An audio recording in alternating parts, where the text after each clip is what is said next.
Hello, everybody. Hi. Thanks for coming out for the Brown Bag Lunch Talk series today. I'm thrilled to be here to present. A dear friend of mine is here, traveled all the way from North Carolina to tell us about her work. But first, I'd like to thank our generous sponsor, Pro Photo Supply, the Portland Art Museum Photo Council, Dr. Julia Dolan, President Ray Bittigan, all the board and all the members for the tireless work of putting on things like this, or we do, the Photo Council mission is to raise money for for acquisitions for the permanent collection. We do that through membership and fundraising. And it gives me great pleasure to be here. My friend Dawn Surratt is here to tell us about her painterly and dreamlike imagery. She creates work in many forms, combining photographs with book structures, installations, and objects. Besides a BA in studio arts, Dawn also has a bachelor's and master's degree in social work. Dawn worked with hospice patients for over 20 years, and I look forward to hearing how that work shaped her artistic vision and practice. Please help me welcome Ms. Dawn Surratt.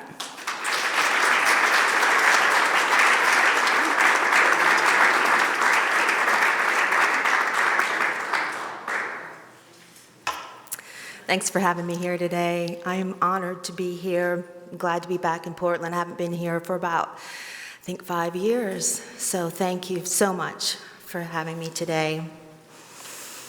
Super nervous. I had an epic anxiety dream about this talk last night. Hopefully that will not come true, but you never know, it could. I know. Not gonna do it. I am going to talk a little bit about my background. Death is a big part of my life. It's a part of everybody's life, but it helped shape me to be the person that I am today and for the art that I make. So I'm going to talk to you a little bit today about my background. I'm going to talk about 3 bodies of work. I want to talk to you a little bit about some new work and some things that I'm kind of exploring. And then I'm going to read some contemplations and meditations from things that people have told me in hospice from the work. And that is a little bit emotionally charged. So if you're a little tender right now or you're going through some things, just wanted to let you know that it might be a little bit emotional at the end. Okay? Talking about that little light topic, art and death, the human universals. So, this is me. Sadly, this is me about 10 years ago when I was 50, not as a kid. I grew up in New England and lived in Massachusetts and Colorado, and then moved to North Carolina when I was in high school. And I've loved art my whole life. I've never known a time that art wasn't important to me. I was fortunate enough to be mentored by a lot of folks through high school, and when I finished high school, I got a scholarship in art to study at the University of North Carolina in Greensboro and got a studio art degree there. I learned about bookmaking and pottery. I learned about painting and drawing. Those are all important to me. Learned the darkroom, how to print images. And then when I finished in Greensboro, I worked in an art gallery and a frame shop. And I was introduced to the Light Factory, which is a photographic community in Charlotte. They have dark rooms and educational facilities, and it's this amazing enclave of artists and photographers there that really inspired me and taught me and pushed me a lot of things that I hadn't been exposed to in college. As we all know, you get your education when you finish college pretty much. So. A few years after that, my father died unexpectedly. He fell off of a ladder, and he hit his head, and he died instantly. I was 28 at the time, and my daughter was a year old. And I had a hard time getting my head wrapped around that. I ended up going to a grief group, and worked with a social worker there who encouraged me to get my master's degree in social work because I felt that was definitely a calling for me at that time.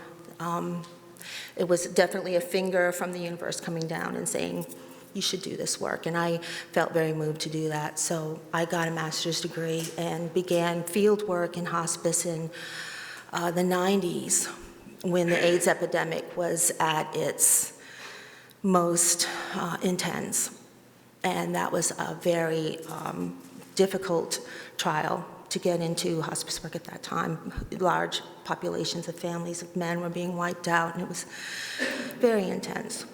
But I learned a lot, and I loved doing field work. And it was a very amazing journey to be able to sit with people as they're dying and hold their hands and witness their suffering and their tenacity and the beauty of end of life.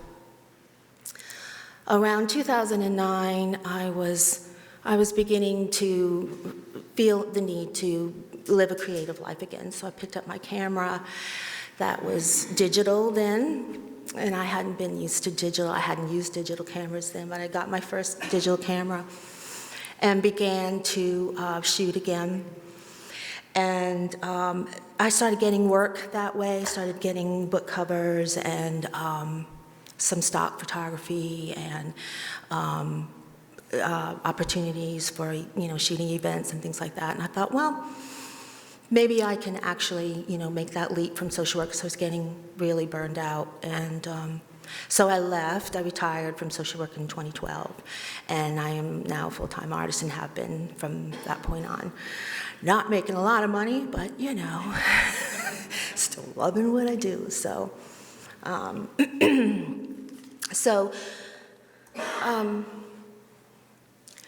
this first body of work that I want to talk to you about is called Prancing Snowflake. There's Prancing Snowflake, and I'll tell you the story about how I met him. I live out in the country, pretty rural, and my husband's also a photographer, and we love to take our cameras and run out in the car and explore things to shoot. And I found this beautiful homestead, and I grabbed him the next day and said, come on, let's go out there. So we ran out there, and of course, the no trespassing signs are everywhere, and we're testing limits, because, that's what we do. And this Jeep roars up, and a guy in a camo bodysuit comes barreling out of the Jeep, and Tim said, oh, shit, are we in trouble? And he said, nope, I'm the caretaker of this property, and I would love to show you around. What do you think? And we said, yes. And so he did. He took the whole day, and he showed us around all the barns and all the different houses. There's a couple of houses on the property. And he gets out a key. There's a big padlock on one of the doors. He gets out a key, and he unlocks the door. I says, I never show anybody this, but I'm going to show you.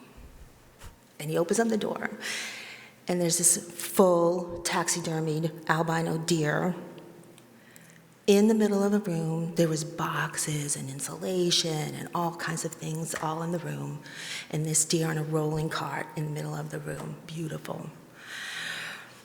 And, it's just not something that you see every day, and I had to hear the story, and he was more than happy to tell me the story. And it turns out that this deer that they named Prancing Snowflake as a baby wandered onto their property, and he and his wife fell in love with the deer, and they fed the deer special corn, and they grew the deer, and they just formed a tight bond. And when hunting season came along, when the deer was of age, the hunters came up and said to him, guess what? We saw that albino deer on your property, and we are going to kill it. And he knew it was going to be, a tough death for that deer, because they were going to send out the dogs, they were going to, just run him down, and they were going to kill him.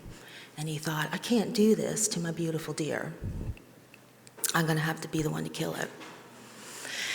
And I don't know anything about the hunting culture, and I was absolutely floored. I found myself really having to suspend my own biases and have to really sit there and be present with him and listen to his story, because it was so foreign from anything that I would have ever dreamed to do with an albino deer in my presence.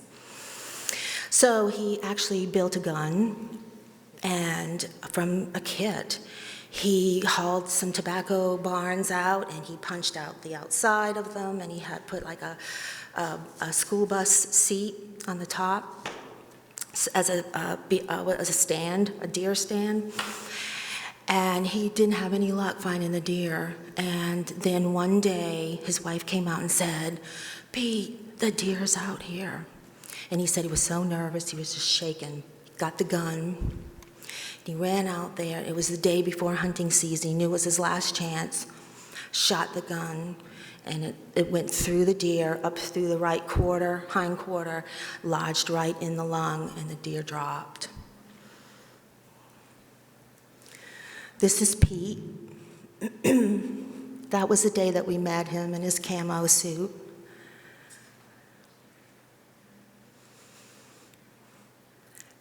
This is a picture of him holding the newspaper article. And now, when I met Pete, that was probably 20 years since the deer had died, since he had killed this deer. And what struck me was that his relationship to this dead deer was still vital. It was still intact. And I felt his suspension in his grief from this deer, unable to really fully resolve it. He just went into absolute euphoric recall, talking about his relationship to this deer, even though it had been dead for all of these years. It was his big identity. And he still was in love with this deer. And I got to meet his wife, and she was as well.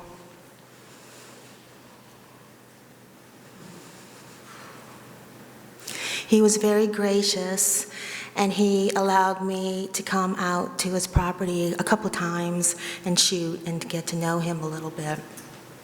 The thing that challenged me about this story is that as a photographer, I had never been charged with a story to tell. I'm a pictorial artist in nature, and this was a very specific, literal story to tell. And I really struggled as a beginning photographer how to tell the story. So I ended up kind of tucking this back, and I never showed this body of work except one or two of these images. And then I thought about his relationship to the deer, and I began to try the idea of allegory and objects that would be in contrast to the realism of the story.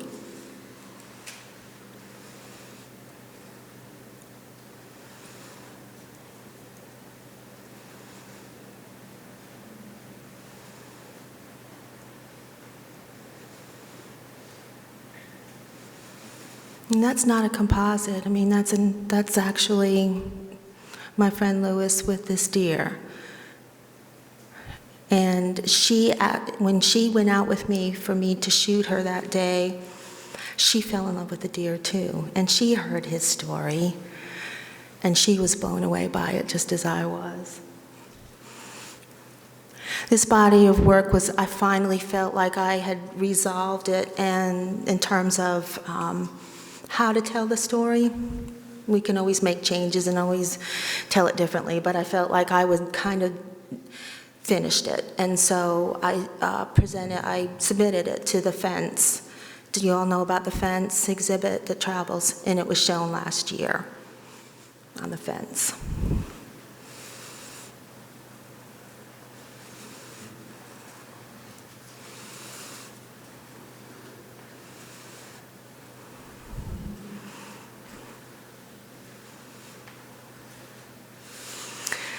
This next body of work is called The Leaving, obviously. And This body of work was born out of a time when I had just left social work. I was struggling to reorient myself. I had a lot of life changes at the time. I'd gone through a divorce. I had left social work. I had moved back to another part of North Carolina that I'd grown up in, that I hadn't been living in for a long time. And I was making work that felt good, but I didn't really understand it, and I didn't put a name to it. And so the story of the leaving came to me much more subtly than Prancing Snowflake did. And this work was a harken back to a time in my life when I was young, and my parents divorced, and my mother left. And I was trying to reorient myself then, and we moved to North Carolina at that time. So there was a lot of parallels going on that I wasn't really aware of and wasn't really thinking about until I stepped back and started seeing what was attracting me into the work that I was making, why I was making that kind of work, what the tropes were that I was unearthing, what the symbolic language was that I was making. And I began to see a lot of similarities: being ungrounded, not having strong earth underneath you,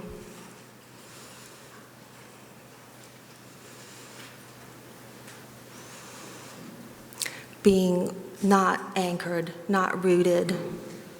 The nest is empty, it's not anchored to anything. Being tied up, entangled, and unable to fly.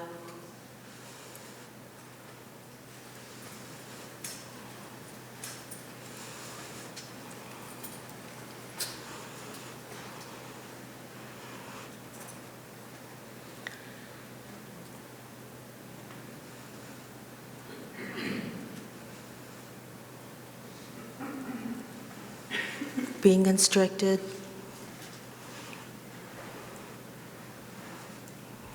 Being out of kilter,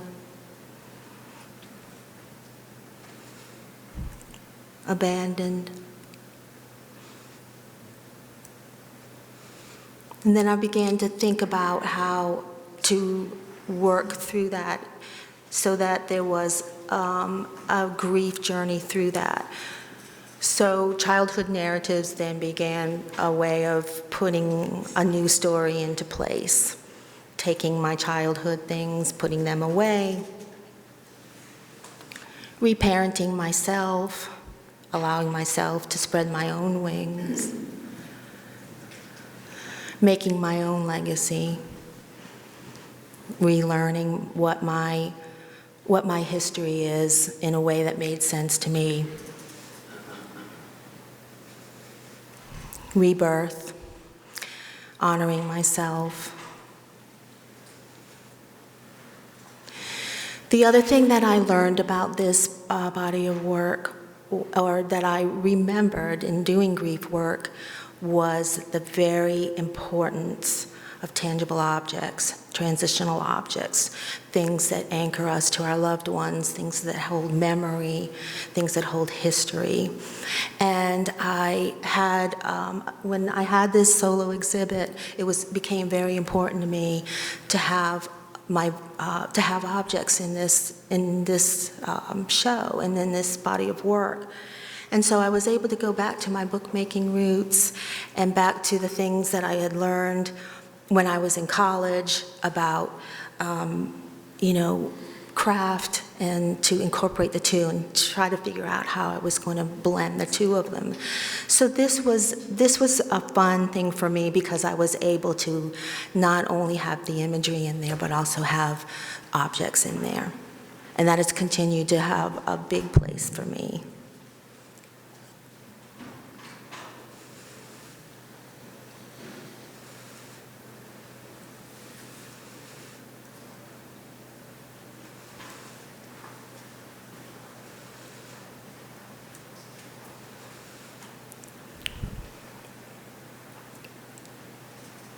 Which then led me then to this third body of work that I wanted to talk to you about today. And this is the body of work that I've most been involved in and feel like I have realized maybe the most from any other body of work. It's called Sweeping the Graves because it is the attempt for me to artistically pay homage to all of the hospice people that I worked with for all those years. I can't drive anywhere in Charlotte without thinking of a family that I have loved, that I have cared for, that has impacted me. And they have told me many stories. They have shared so much of their life with me at a very intimate time that I felt like I needed to pay back to them and to thank them for. So Sweeping the Graves is also called the Qingming Festival, which is held every April in China and Southeast Asia countries. And all of the townspeople come out and they sweep the graves and they bring offerings and they burn joss paper and they celebrate the people that had gone on before them, that had helped shape their lives. And so that was why this was named Sweeping the Graves.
If it's on me, it's on me, it'll harm me, I'll let it in.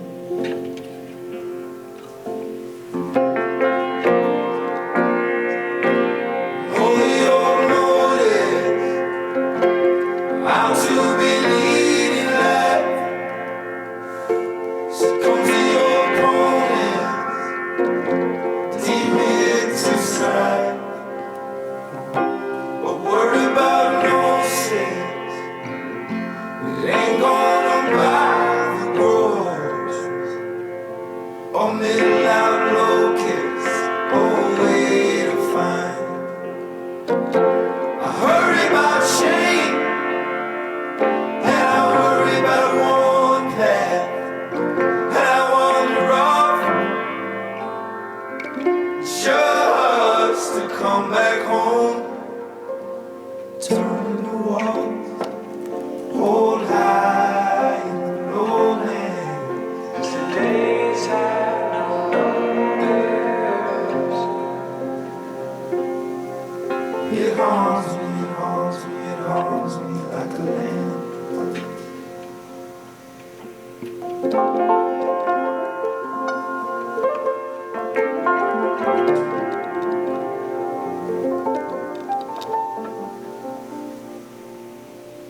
So I can depose them, partial to the bleeding vine. Suppose you can't hold shit, how high I've been. Well, the river don't know where to climb out and lead a line to slow moon roses or stay. Sorry for the abrupt ending. I kind of suck at iMovie, but I try. But it was Bon Iver, so, you know, that's a good one. Another level that I began to flesh out or attempt to flesh out with this body of work was the idea of space, and creating ritual, which is also important for folks when you're feeling untethered and you need a place to meditate and think about what you're seeing. And so what I did in this body of work was, when I had the luxury of the space, was to create places where people could go and to be and to think. This piece was called Memorial Space, obviously, and what I did was put branches in the front of this for people to tie ribbons on. I supplied them with ribbons, but they were gone in about, I don't know, a week. So when I went to pick up this piece, the break the show, there were pieces of Kleenex and gum wrappers and all kinds of things tied onto these branches. It had held a lot of meaning for people, which made me very happy. This was an attempt at an altar space. Each of those images are in tea bags, and they're held together with matte medium, and to make almost like a quilt. And it's a single woman in 4 different poses. And what struck me in creating this was how each one looks different. Each one, every time I layered the tea bags over them, they began to change.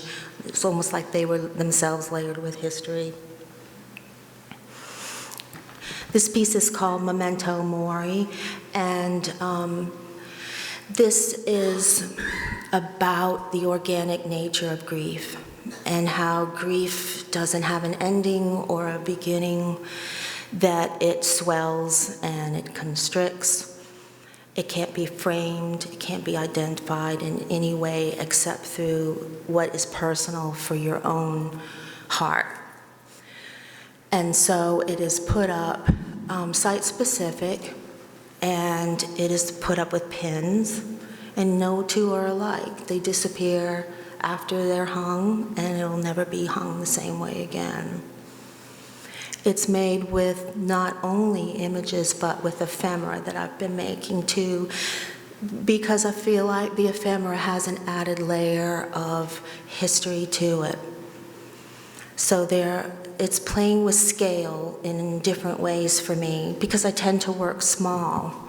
And I like that because I can only do things one-on-one, and I feel like having small pieces then lets them, the weight of those can rest on all of you as a viewer, and you can resonate with certain things and not another, and it's kind of harkens to our fractious lives.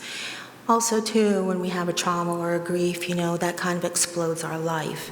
And we spend a lot of time putting it back together again. And we decide what we want to build our foundation on and what we don't. And so this kind of, to me, is a kind of a reconstructed way of looking at that, how it impacts and how we put it together, and how each one is different. Each of us is different, and each of our griefs is different. I'm beginning to really love doing these, and I am making them at every chance that I can get. And so this piece was called Collective Consciousness, and this was in a show in Durham last fall. This was a show of 10 artists, and I wanted to get a feel for all of us together as a whole, because the show was called Murmurations. And so I asked the other artists if they would like to contribute a piece that was important to them or an image, and I would incorporate it into this installation, which I did. And this had about 300 pieces to it, I think it was. And it's just involves just balancing it and getting an overall idea of what I want to hang there, but it's really about what I'm doing in that moment and how the pieces are fitting together.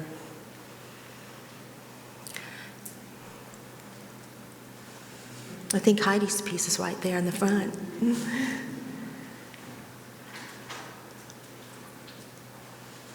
This was a piece that was in a show in April called Tapestry.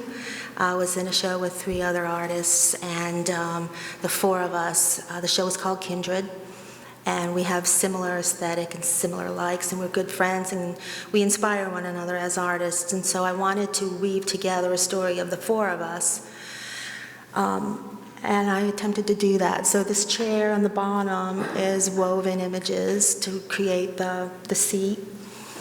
And then this has references to nature and motherhood and creativity and friendship and stories. One of the artists in this show is also a poet, and so we incorporated text in there too, which is a big, important part of what I like to do as well. So it's just been having a lot of fun taking ephemera to the next level and trying to figure out how to make things that are specific to each show, but also have some similarities too.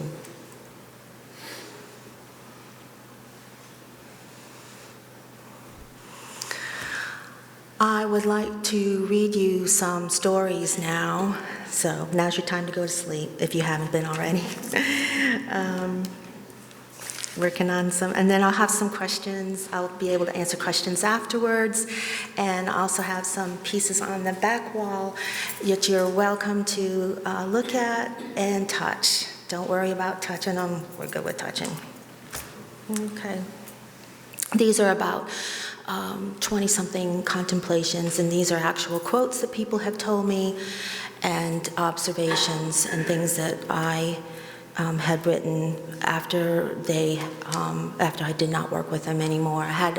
They just kept rattling around in my brain, and I really needed to write them down. So I'm going to read them to you now.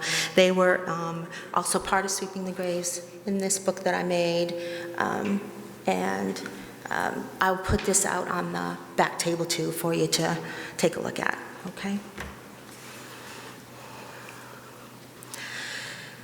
She said, "Now is my dying time. It happens to everyone, and now it's my turn." I was with her when she left her body, a gentle crossing. She took a long drag off of her cigarette. "You ought to write a book," she said. "You got all people's joys and sorrows right here." She reached over and gently touched my chest, her long fingers holding her cigarette. The ashes never dropped. Smiling wearily, he said, "Sometimes I get short of breath, just breathing."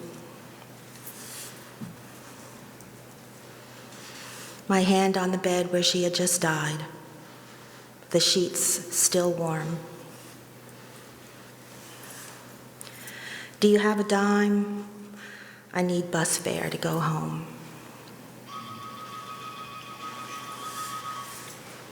I'm ready to go, but I keep dreaming about 3 boxes in front of me, and I'm scared to put them away. I looked above her head at the portraits of her children on the wall.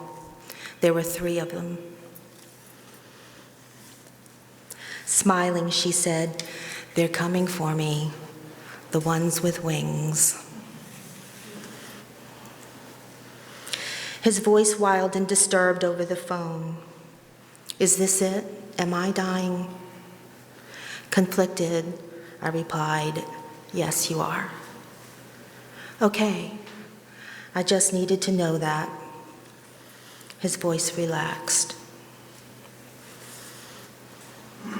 The hospital bed in the living room, her sitting up holding the side rails, racked with sweat, laboring to die. "Look at that beautiful light."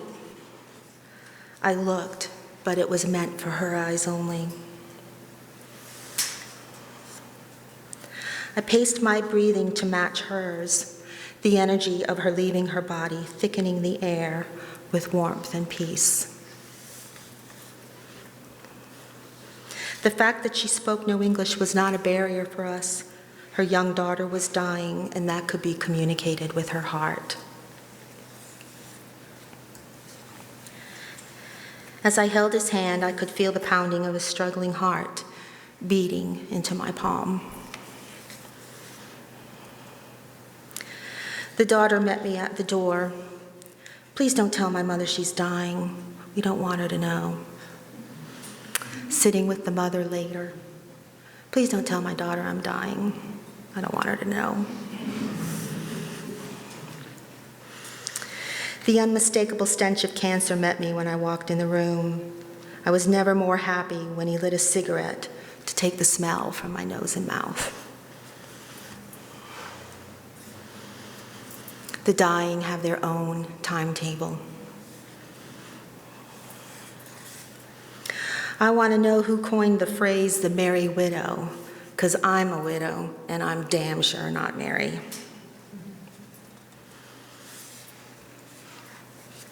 I like to stay in my head because that's where all the good memories are. He was growing weaker every day, sleeping more. He woke up and told me he had dreamed about me. I asked him why he dreamt about me when I was sitting right next to him. He said I was more fun in his dreams. The woman answered the door. "All of you hospice people coming to my door today have the wrong address. This is especially painful for me today because my father was diagnosed with cancer." I apologized to her, but the door had already shut. We never fully accept our losses. The best we can hope to do is to resolve them. We had all said goodbye to her, but she suddenly opened her eyes and looked at me. "I saw you on the other side. You helped me, and then I came back here." My mother said you were a good person to talk to, but she couldn't stand it when you used that funeral parlor voice. We die the way we live. Her anxious face relaxed as the strength of his soul passing through her rested briefly upon her, a legacy. He told me to hurry back if I wanted to see him again. I asked him why. He told me he was going to die soon, but I didn't make it in time.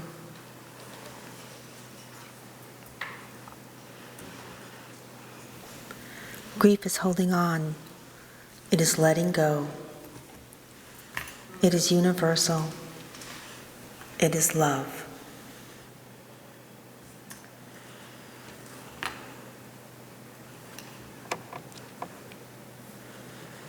Thank you so much for having me here today.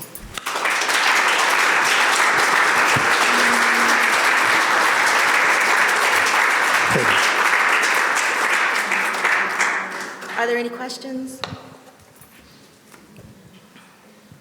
Yes. Thank you. Your work is really beautiful. Thank you so much. Thank you for being here. I use a Nikon, a D90. Yeah, full sensor. Yeah, and I also use a Lens Baby lens on it, and that's my drug of choice. Thank you.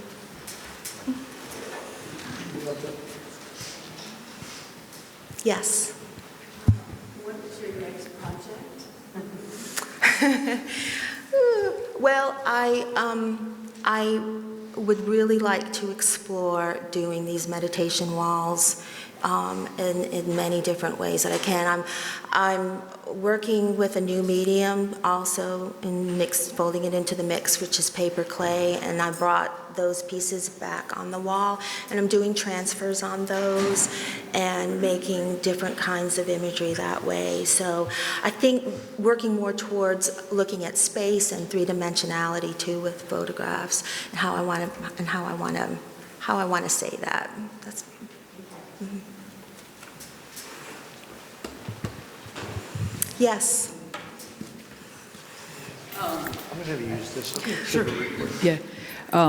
I, first of all, just want to say I'm really astounded by how well-rounded both the emotional aspect and of your work and how well-rounded the artistic pieces are, your writing, your photography, sculpture, Thank you. all of these other elements. And the emotional thing,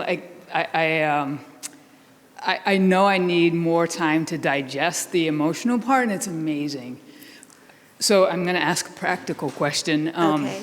And that That's is... a good one. That's okay. good. That's good, thank you. When you print on other objects like the tea bags, what was your process for that?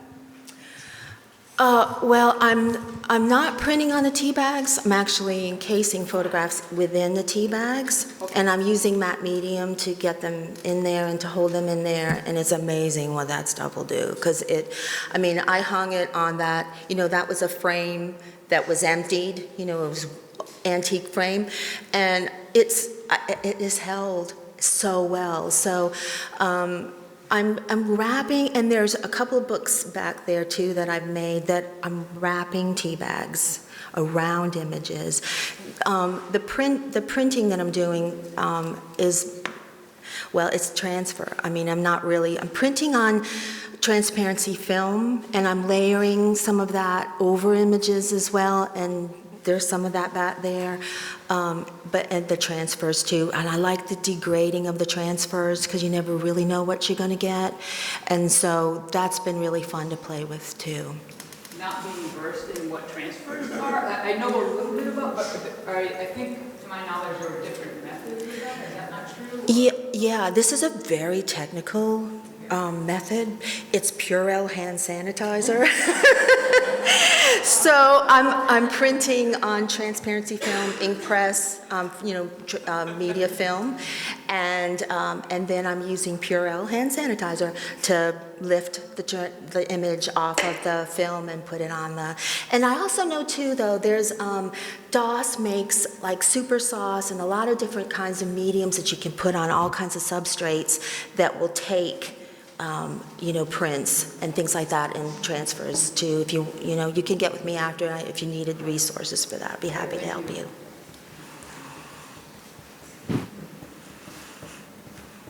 Any other questions? Okay. Yes? You had the same, it seemed like the woman who you first your friend at the deer, that she's in a couple other Yes. photographs of you, so you kind of shoot the same friends in your photographs over and over again. I do until they become pregnant, and then they won't. Then they want to be moms and not models anymore. Yeah.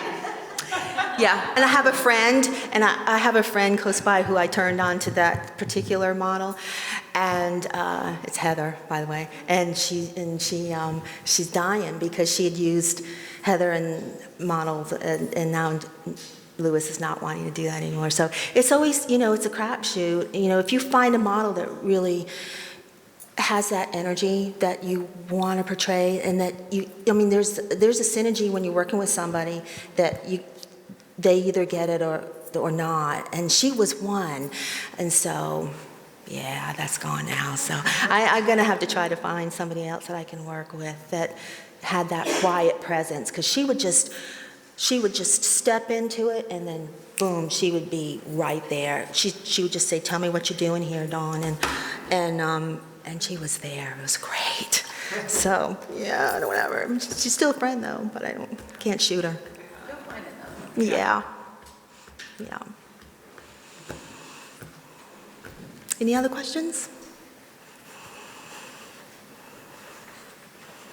Yes. I was really moved by your images and how you explained it, process of the stories. I fell in love with that deer. Oh, yeah.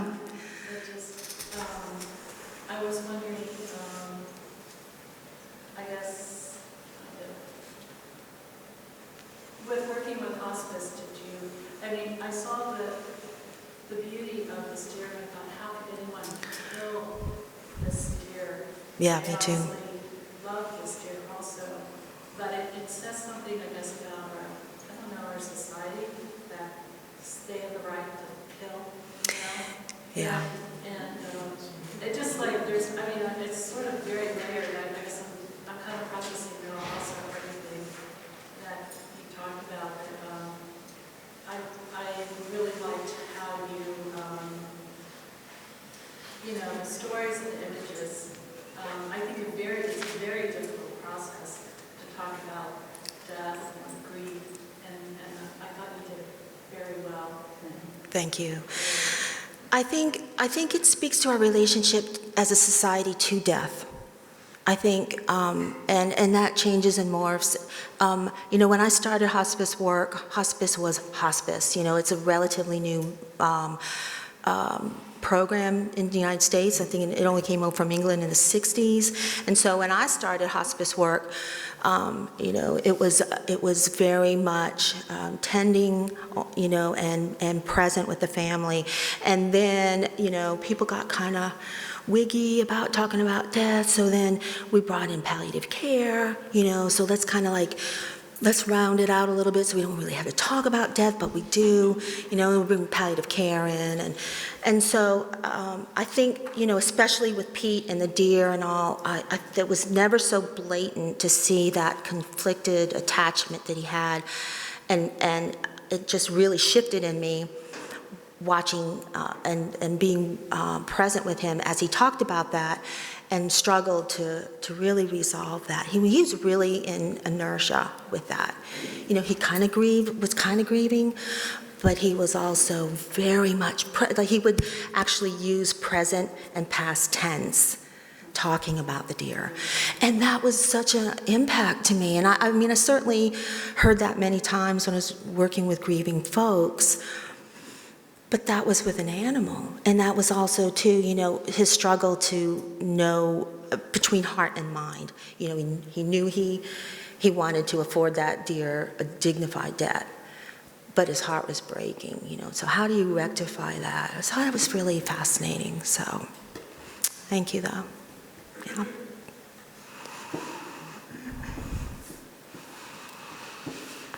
Okay, once, twice. Thank you. Thanks so much.